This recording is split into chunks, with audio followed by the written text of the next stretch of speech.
it sunk in for you yet? It's kind of the same day. I haven't never gone to bed yet, so. But I guess I think Christmas Eve we'll get a good night's sleep. We'll be okay then. No, it hasn't, and it doesn't need to. Really, the focus has to be the players, has to be this game, the opportunity that they've earned, and their choices, their decisions, their commitment has granted us this opportunity. And we want to make sure we do the best job for them in preparing them. How much is practice going to be different today than maybe it was 2 weeks ago, or are you guys trying to kind of keep things similar heading in? They'll be similar. There'll be a couple little changes. You've got to reacclimate. That's the thing. We haven't been on the field for 7 days, so we have to make sure that these 2 days of practice that are just our process that relates to our tempo, to our personnel changes, that those are airtight.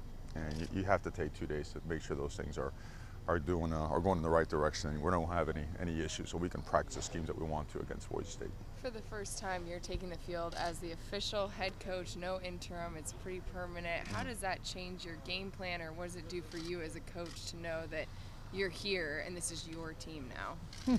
Well, it's our team. I'm never going to operate under those words, my team, and it's always going to be our team.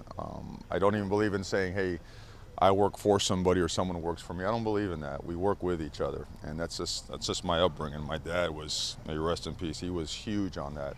That's part of the DNA. I think that helps us, and it's genuine. So we're going to roll in that manner. There'll be some things where I'll probably be working with the offensive line. It's like, hey, wait, they're waiting for me to call the next period. So that'll be interesting, but we'll get it done. The guys are excited.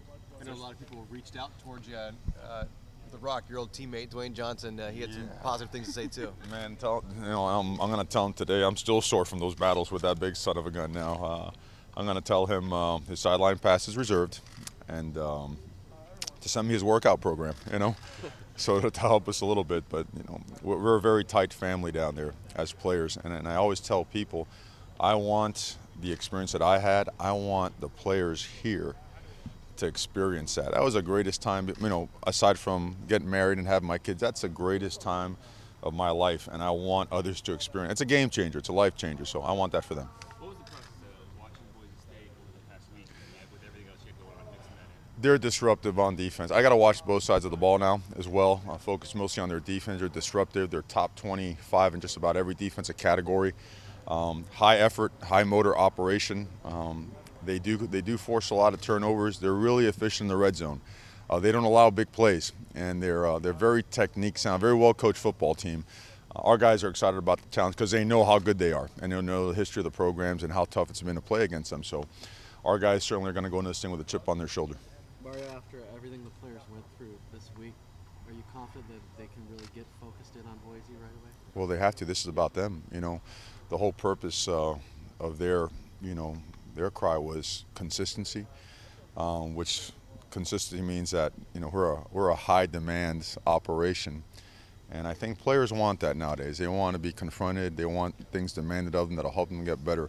Whenever you can really exhibit to a player that you could help them get better, develop, and have success, you have their trust, and that's our purpose as a coach. So yeah, I feel our guys are going to be more than ready. Is it comfort? Is it relief knowing that you don't have an off season to look forward to? You have a game in a week to look forward to. There's, this thing goes, the hours kind of, days roll into each other, so there's no time to think about that right now. It just, the whole focus of us right now is preparing our guys as best as we can for this football game, making sure that we are in great shape, making sure we practice what we have to practice so that we can have our best possible performance. Did you really not go to sleep last night? About 37 minutes, 38, something like that. We got some stuff to do, man, That's okay, it's part of it, everybody goes through it. Talked to a bunch of my friends last night, in the industry, and Coach Saban and Kirby Smart and all those guys, and they've gone through it, all got that same DNA, that little DNA thing going, right? So. What did Coach Saban tell you? What did he say? What did Coach Saban say? That's congratulations, extremely happy for myself, for the family, but more than anything is, hey, remember the values and the principles of the organization. I always have to be at the forefront, and don't change, and there's no intention to change. Do you expect worse to play? Well, you know what? Something that has to be addressed in time we have this week to figure that thing out.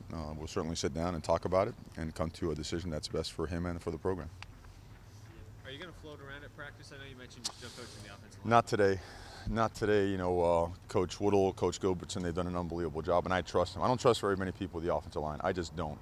Very particular about that because of the school of O-line play that I was groomed in is very particular. It's I take it to heart. I mean, that is my baby. And so, but I trust Coach Woodle. I trust Coach Gilbertson. Very few others. So because of we're short on one coach, I'll spend most of my day with the offensive line, and I plan on doing that as a head coach as well. So.